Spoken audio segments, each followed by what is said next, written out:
जेके जंहिं ऑफिस बंदि न कई या स्कूल बंदि न कयो मां पाण उन्हनि खे एल्फी हणंदो माना तालनि खे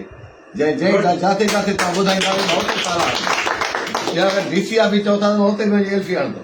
भले मूंखे जेल में हणनि अलाह जो कसम हा तव्हांजो हुकुम हूंदो तव्हां असां गॾु हो त मूंखे पंहिंजी तरफ़ां जल्दे इज़हार बि कंदे ऐं वाइदो बि थो मिले सुभाणे तव्हां दोस्त जेको बि कमु साइन कंदो इंशाल्लाह तालाबंदी खोटी तालनि एल्फी विझण ताईं हू कंदो ऐं पंहिंजे वॉलंटियर दोस्त खे साथ करे इंशाल्लाह पंहिंजो जेको अमल आहे उनखे पूरो कराईंदो हाणे पेटेल मिसाल का स्पीकर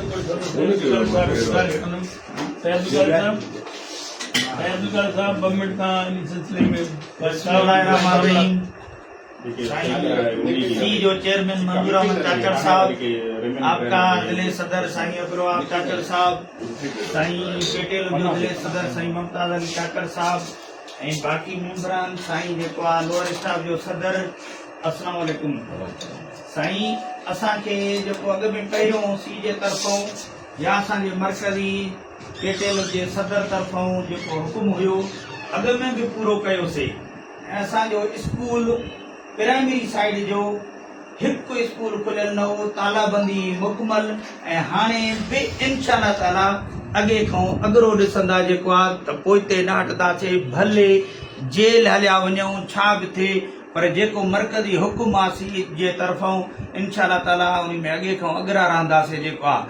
असां इहो अर्ज़ु कंदा हलंदासीं सॼी संगत खे त बाबा हर ज़िले जे सदर जो इहो फर्ज़ बणिजे थो त उहो पंहिंजे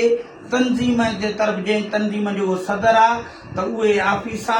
उहे जेके बि आहिनि जंहिंखे खातो आहे उनखे मुकमल बंदि करायो ऐं हिन ॿधी जो जेको आहे पूरो जेको आहे सबूत ॾींदा जेको आहे त असां तव्हां जेके पंहिंजा हक़ आहिनि उहे सिंध गवर्नमेंट खां छिनी वठूं असांखे प्यार मोहबत में न ॾिनो वियो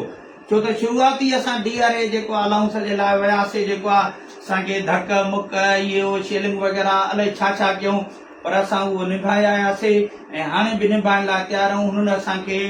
हाणे ही जेके नोटिफिकेशन कारा कानून जेके हिक ॿिए जे कॾहिं नोटिफिकेशन कढिया अथनि असां इंशाअल्लाह ताला जेसि ताईं इहो पेंशन आहे जेको कारो कानून जेको नोटिफिकेशन कढिया अथनि इहे जेसि ताईं कैंसिल न थींदा असांखे नोटिफिकेशन नथो मिले केतिरे ताईं पोइते न हटियाऊं न हटंदासीं इंशाअल्लाह ताला सुभाणे तव्हां ॾिसंदो दमादम मस्त कलंदर हूंदो ऐं 23 खां 27 ताईं इहे सिंध गवर्नमेंट ॾिसंदी जेको आहे त असां छा था करे सघूं इंशाअल्लाह ताला जेको चेयरमैन साहब जो हुकुम आहे त ही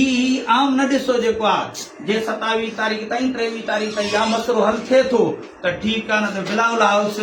खुलियल आहे जेको 6 तारीख़ ते ऐलान थियल आहे थी सघंदो आहे इन में सिंध गवर्नमेंट बि लुड़ी हली वञे जेको आहे ऐं असांजी बि इहा ई दुआऊं हूंदियूं त लुड़ी हली वञे जेको आहे महिरबानी